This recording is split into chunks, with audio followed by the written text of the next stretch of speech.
बिस्मिल्लाहिर्रहमानिर्रहीम। 10th class, unit number 3, lecture number 3E। Variation का हमारा चैप्टर है और उसके अंदर हमने एक्सरसाइज 3.5 आज हमने डिस्कस करनी है। स्मार्ट सिलेबस में ये 4 क्वेश्चंस हैं, क्वेश्चन नंबर 2, 3, 5 और 6। ठीक है, हमने इनको डिस्कस करना है।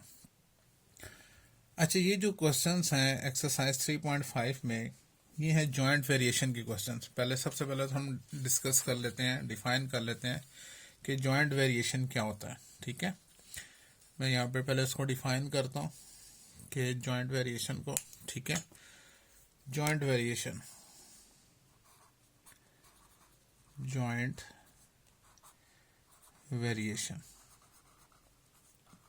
ठीक है, इसको डिफाइन कर लेते हैं सबसे पहले कि आखिरकार ये जॉइंट वेरिएशन होता क्या है। अ कॉम्बिनेशन ऑफ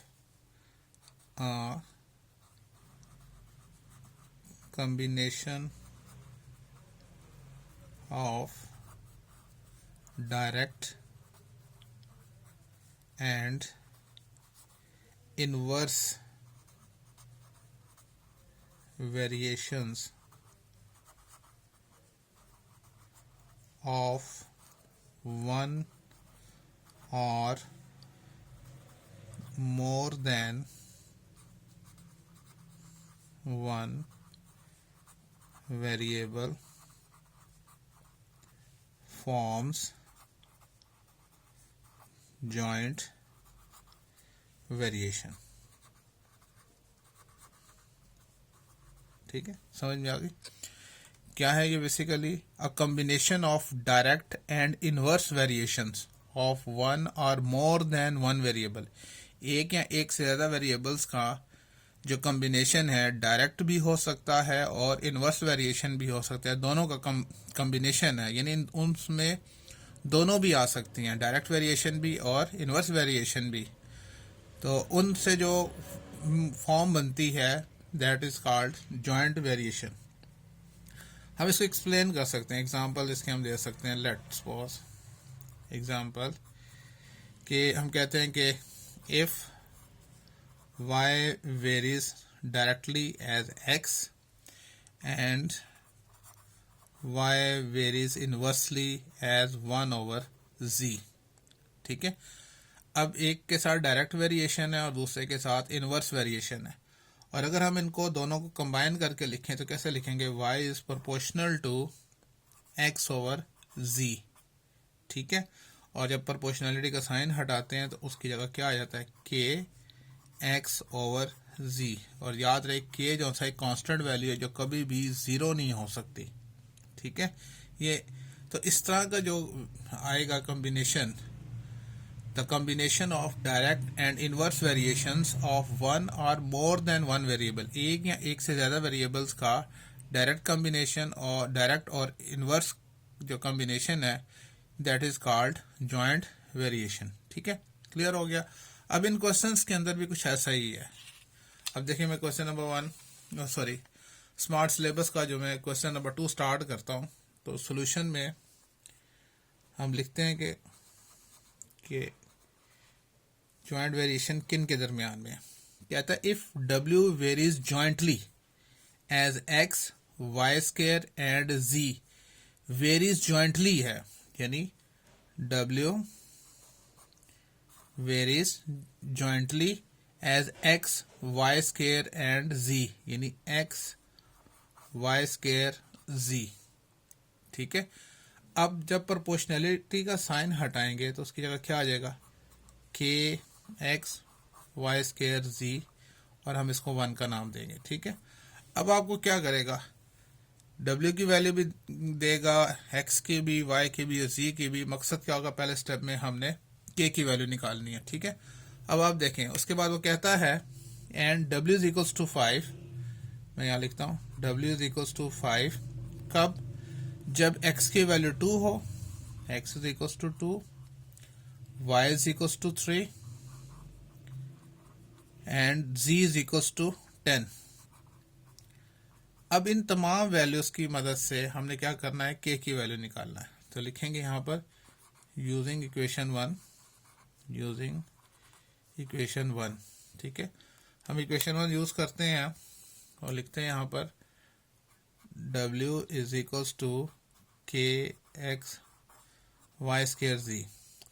W की वैल्यू क्या है 5 इज इक्वल्स टू के हमने फाइंड करना है, x की वैल्यू हमारे पास 2 है, y की वैल्यू 3 है और 3 का स्केयर हो जाएगा, और z की वैल्यू हमारे पास 10 है। अच्छा, तो 5 इज इक्वल्स टू के इंटू 2 इंटू 3 का स्केयर 9 होता है इंटू 10। ठीक है, तो 5 इज इक्वल्स टू के इंटू क्या आ जाएगा, 9 2 आर 18, 18 को 10 से मल्टीप्लाई करें तो 180 आएगा। ठीक है, अच्छा 180 यहाँ पर मल्टीप्लाई हो रहा है, इस तरफ आकर क्या हो जाएगा, डिवाइड हो जाएगा, तो 5 डिवाइड्स 180 इज इक्वल्स टू के। तो और करके हम के की वैल्यू लिख सकते हैं, ये कैंसिल हो जाएगा, क्या आएगा 5 1 ज़र 5 और 5 3 ज़र 15, 3 ज़र 30 हो गया, 5 6 ज़र 13, यानी के की वैल्यू आ गई 1/36।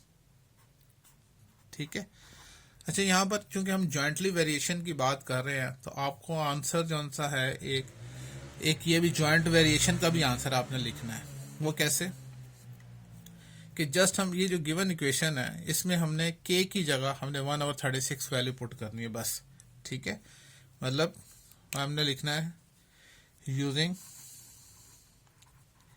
इक्वेशन 1। हम इक्वेशन 1 का यूज करते हैं और वो क्या है, W is equals to k x Y square जी। अब जस्ट इसकी वैल्यूज पुट करनी है हमने, y ऐसे रहेगा, ठीक है, सॉरी W ऐसे रहेगा, इज इक्वल्स टू के की वैल्यू क्या है 1/36, बाकी तमाम वेरिएबल्स ऐसे ही आएंगे साथ में। तो जॉइंट वेरिएशन का हमने एक ये भी जो रिलेशन है इन तमाम चारों वेरिएबल्स का आपस में, वो भी हमने शो करना है। ठीक है, अच्छा इसके बाद हम नेक्स्ट आगे चलते हैं। इससे पहले कि हम एक लाइन ड्रॉ कर लेते हैं यहाँ पर, ठीक है, ताकि थोड़ा सा डिफरेंस आ जाए। ये हमने लाइन ड्रॉ कर लिया। अच्छा जी, अब देखें नेक्स्ट जो सा है वो आगे क्या कहता है, क्वेश्चन क्या है उसका आगे। फिर आगे से हमें कहता है उसकी कहते हैं W फाइंड करें। हम W फाइंड कर लेते हैं। कहते हैं जब x की वैल्यू 4 हो, y की वैल्यू 7 हो and z is equals to 3 हो, तो सिंपल यूजिंग इक्वेशन 1 हम इक्वेशन 1 का यूज करते हैं। तो इक्वेशन 1 हमारे पास क्या है, W is equals to k x Y square ji. Values put करें तो आंसर निकालें। W की तो वैल्यू मालूम करनी है, ऐसे रहेगा W इज इक्वल्स टू के की वैल्यू कितनी है, हमने फाइंड किया 1/36 मल्टीप्लाई एक्स की वैल्यू 4 मल्टीप्लाई वाई की वैल्यू 7, तो 7 का स्केयर हो जाएगा, और z की वैल्यू क्या है 3, ये आ जाएगी। ठीक है, तो W इज इक्वल्स टू, अच्छा 4 यहाँ पे ये कैंसिल भी हो जाता है, हम इसको कैंसिल कर देते हैं, यानी कैसे 4 1 ज़र 4 4 9 ज़र 36, तो ये तो आ जाएगा हमारे पास यहाँ पर 1/9 मल्टीप्लाई, यानी ये दोनों जो हल किया 1/9, 7 का स्केयर 49 इंटू 3। अच्छा अब मज़ीद क्या होगा, 3 1 ज़र 3 3 3 ज़र 9। अब ये मज़ीद कटिंग नहीं होगी, तो हमारे पास जो W की वैल्यू आती है वो क्या आएगी, W इज इक्वल्स टू 49/3, ये इसका आंसर आ गया। ठीक है, ये हमारा रिक्वायर्ड आंसर था। एक ये जो रिलेशन है लास्ट में, ये हमने हर क्वेश्चन में लिखना है। जब हम के की वैल्यू निकाल लिया करेंगे तो बाद में हमने के की वैल्यू वापस पुट करनी है इक्वेशन 1 में। ठीक है, तो ये रिलेशन हमने साथ साथ लिखना होगा। क्लियर हो गया। अच्छा जी, इसके बाद जो है next question, question number 3। Question number 3 को डिस्कस करते हैं जी। देखें जी, सॉल्यूशन में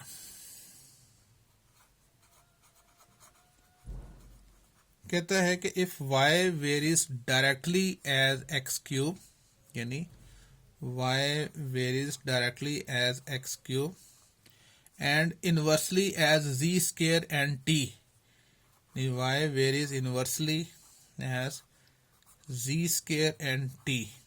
ठीक है, जब हम इन दोनों को कंबाइन करते हैं तो we have y is proportional to x cube over z square t। Proportionality का साइन हटाएंगे तो y is equals to k x cube over z square t आ गया। इसको हम इक्वेशन 1 का नाम देंगे। ठीक है, अब हमें वो तमाम की वैल्यूज बताएगा जिसकी मदद से हमने क्या करना होगा, k की वैल्यू निकालनी है। फिर आगे क्या कहता है, and y is equal to 16, y is equal to 16 when x is equals to 4, z is equals to 2 and t is equals to 2। ठीक है, इक्वेशन 1 यूज करेंगे, लिखेंगे यूजिंग इक्वेशन 1। अच्छा, इक्वेशन 1 हम लिखते हैं यहाँ पर y is equals to k x cube over z square t। y की वैल्यू कितनी है, 16, k फाइंड करना है।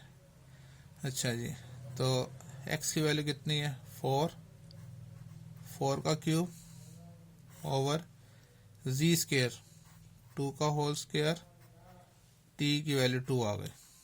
अच्छा, तो 16 is equals to k multiply 4 का क्यूब क्या हो जाएगा, 4 4 द 16, 16 4 द 64, और ओवर में क्या आएगा, 2 का square 4 into 2, 16 is equals to k multiply 64 over 4 2 the 8।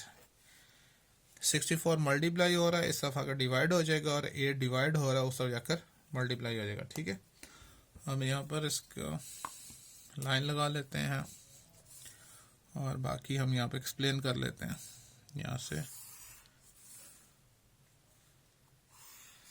अच्छा, ठीक है। अच्छा, अब देखें यहाँ पर,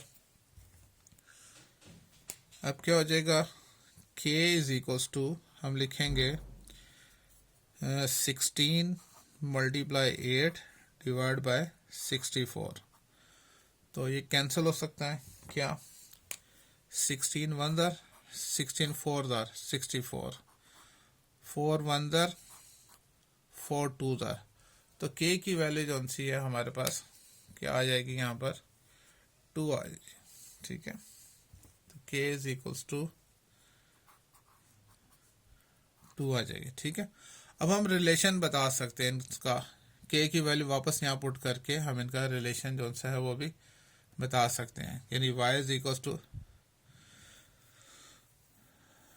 तो ठीक है।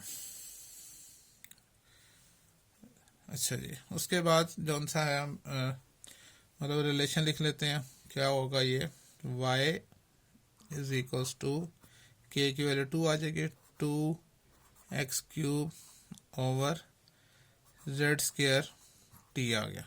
ठीक है, अच्छा, अब उसके बाद उसने क्या डिमांड किया, नेक्स्ट हमसे ये कहता है कि find the value of y,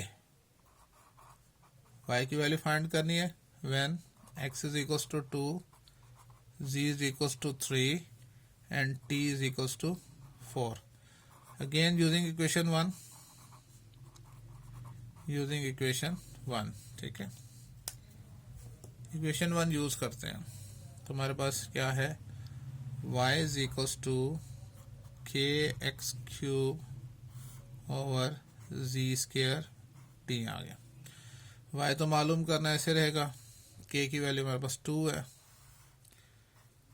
और x क्यूब, x की वैल्यू है हमारे पास 2, उसका क्यूब, z स्केयर, z की वैल्यू 3 है, 3 का स्केयर, और t जो सा है हमारे पास कितना है, वो 4 है। ठीक है, अच्छा,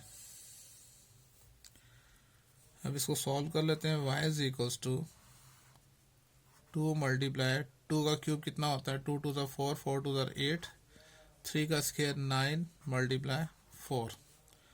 अब ये कैंसिल हो जाएंगे तो क्या आएगा हमारे पास, देखें यहाँ पर 4 1 4, 4 2 8। ठीक है, तो ये हमारे पास आ जाता है 4/9। तो y की वैल्यू हमारे पास आ गई, दैट इज 4/9 आ गई। ठीक है, अच्छा यहाँ पर हमने एक छोटी सी मिस्टेक की है। जो आपको गिवन क्वेश्चन है, यहाँ पे t की वैल्यू 3 है, ठीक है ना। तो अगर हम यहाँ पर 3 लगाएंगे तो उससे फिर बुक वाला आंसर आ जाएगा, ये याद रहे। ठीक है, यहाँ पर बाय मिस्टेक मुझसे 2 लिखा गया, ठीक है, और उसके मुताबिक ही हमारा आंसर बिल्कुल ठीक है। अगर आप इसको करें, बिल्कुल इसी प्रोसीजर को आपने कंटिन्यू रखना है, लेकिन इस t की वैल्यू 2 जो हमने यहाँ पे पुट की थी, यहाँ पर ये इसके यहाँ पर आप 3 आप लगाएंगे और फिर उसकी मदद से आप जब सॉल्व करेंगे तो एग्जैक्टली k की वैल्यू जो सी आएगी वो 3 आएगी। ठीक है ना, जो बुक के मुताबिक है। मुझसे मिस्टेक ये हुई है कि यहाँ पे मैंने t की वैल्यू 2 लिखी है और 2 के मुताबिक तो ये क्वेश्चन बिल्कुल ऐसे ही है और ये बिल्कुल ठीक है। ठीक है ना, हमें मेथड आना चाहिए। वैल्यूज चेंज भी हो सकती हैं, आप अपने बुक के मुताबिक अगर आंसर लाना चाहते हैं तो t की जगह 3 लगा लीजिएगा यहाँ पर और उसको आगे सॉल्व करेंगे तो आंसर बिल्कुल ठीक आएगा। ठीक है, क्लियर हो गया। अच्छा, उसके बाद चलते हैं जो नेक्स्ट जो पार्ट क्वेश्चन है, क्वेश्चन नंबर 5 की तरफ। क्वेश्चन नंबर 5 में देखें, उसी तरह से हम स्टार्ट करेंगे सॉल्यूशन में कहता है if v varies directly as the product x y cube, यानी v जो सा है वेरीज डायरेक्टली किसका है, एक्स वाई क्यूब के, and inversely as z square, और v इनवर्सली किसके है, 1/, इनवर्सली में हम 1/, लिखते हैं जी स्केयर के, और दोनों को जब कंबाइन करते हैं तो हमारे पास आएगा y is proportional to x y cube over z square. ठीक है, और जब प्रोपोर्शनैलिटी का साइन हटाएंगे तो is equal to k x y cube over z square आ गया। ठीक है, ये हमारे पास इक्वेशन 1 आ गई। अब उसके बाद आपको क्या क्या वैल्यूज दी हैं हम उनको वो देख लेते हैं। कहता है v इज इक्वल टू 27, यहाँ पे लिखते हैं v is equal to 27 when x is equal to 7। ठीक है, y is equal to 6 and z is equal to 7, z is equal to 7। तो हम लिखेंगे using equation 1, using equation 1 use करते हैं जो है कि y is equal to k x y cube over z square. Values put करते हैं इनकी, क्या आएगा, v की जगह हम 27 लिख देंगे। ठीक है, k तो हमने मालूम करना है, x की वैल्यू 7 है, y की वैल्यू 6 और उसका भी क्यूब है, ओवर में z की वैल्यू 7 है और उसका स्केयर है। ठीक है, अच्छा जी, अब देखें यहाँ पर 27 इज इक्वल्स टू k। अब यहाँ पर ये देखें कि ये 7 जो सा है इसके स्केयर से कैंसिल हो गया। ठीक है, तो अब क्या आ जाएगा हमारे पास हाथ में, 6 का क्यूब हम जानते हैं 216 होता है और ओवर में 7 आ गया। ये यहाँ डिवाइड हो रहा है, यहाँ के मल्टीप्लाई हो जाएगा और ये मल्टीप्लाई हो रहा है, इधर आकर डिवाइड हो जाएगा। तो हम इसको लिख सकते हैं k is equals to 27 multiply 7 divide by 216। तो हम इसको मल्टीप्लाई करके 216 से डिवाइड कर लेते हैं। ठीक है, कैलकुलेटर यूज कर लेते हैं जी। 27 मल्टीप्लाई 7 189 डिवाइड 216 करें तो 7/6 आ जाएगा। तो k की वैल्यू हमारे पास आ गई 7/8 है, सॉरी 7/8। तो k हमारे पास आ जाएगा 7/8 आ गया। ठीक है, अब हम क्या करेंगे, अब रिलेशन लिखना है, हम रिलेशन लिख लेते हैं। ठीक है, तो इस तरह से जी, रिलेशन में क्या करते हैं, हम सिर्फ k की वैल्यू पुट करते हैं रिलेशन में, कि हमारे पास आएगा v is equals to k की वैल्यू क्या है 7/8 और बाकी आ जाएगा xy³ ओवर z स्क्वायर। ठीक है, अब नेक्स्ट जो सा आगे ये कहता है कि find the value of v की वैल्यू फाइंड करनी है हमने, जबकि x की वैल्यू 6 है, y की वैल्यू 2 है और z की वैल्यू हमारे पास क्या है 3 है। तो लिखेंगे यूजिंग इक्वेशन 1, तो इक्वेशन 1 क्या है हमारे पास, v is equals to kxy³ over z square. ठीक है, वैल्यूज पुट करते हैं। v तो फाइंड करना है, k की वैल्यू हमारे पास है 7/8 मल्टीप्लाई x की वैल्यू कितनी है 6 मल्टीप्लाई y³, 2 का होल क्यूब और ओवर में z स्क्वायर मीन 3 का होल स्क्वायर। तो v is equals to 7/8 multiply 6, 2 का क्यूब 8 होता है और 3 का स्क्वायर 9 होता है। ठीक है, अब हम इसको कैंसिल कर सकते हैं। जैसे ये 8 इस 8 से कैंसिल हो गया, 3 2 6, 3 3 9 हो जाएगा। तो ये आ जाएगा हमारे पास v is equals to 7 2 14 over 3, ये इसका आंसर आ गया। क्लियर हो गया। अच्छा, इसके बाद क्वेश्चन नंबर 6 लास्ट क्वेश्चन है इस एक्सरसाइज का, उसको डिस्कस कर लेते हैं। सॉल्यूशन में देखें, कहता है w varies inversely as the cube of u, यानी w जो सा है वेरीज इनवर्सली यानी 1/क्यूब ऑफ u, यानी u का क्यूब। ठीक है, तो क्या हो जाएगा w is equals to k/u³, तो इसको हम इक्वेशन 1 का नाम देते हैं। ठीक है, अच्छा, उसके बाद उसने क्या कहा है, कहता है and w is equals to 5, कब, जब u की वैल्यू कहता है 3 हो। तो इन दोनों की मदद से हमने क्या करना है, k की वैल्यू निकालनी है। लिखेंगे यूजिंग इक्वेशन 1, तो इक्वेशन 1 क्या है, w is equals to ku³, w की वैल्यू 5 है, k हमने फाइंड करना है, u हमारे पास है 3, तो 3 का क्यूब, तो 5 इज इक्वल्स टू k/3 का क्यूब क्या होता है 27, तो k is equals to 27 multiply 5 हो जाएगा। ये जो डिवाइड हो रहा है इधर आकर मल्टीप्लाई हो जाएगा। तो ये जब 27 को 5 से मल्टीप्लाई करेंगे तो क्या आएगा 135। ये हमने k की वैल्यू निकाली। अब हम रिलेशन इसका लिख सकते हैं, सिर्फ k की वैल्यू जो सी है हम पुट करेंगे इक्वेशन 1 में, तो क्या हो जाएगा w is equals to 135 over u³, तो ये इसका रिलेशन भी आ गया। ठीक है, अब जो सा है उसका लास्ट हिस्सा है, उससे पहले हम यहाँ पर स्केल की मदद से लाइन ड्रॉ कर लेते हैं।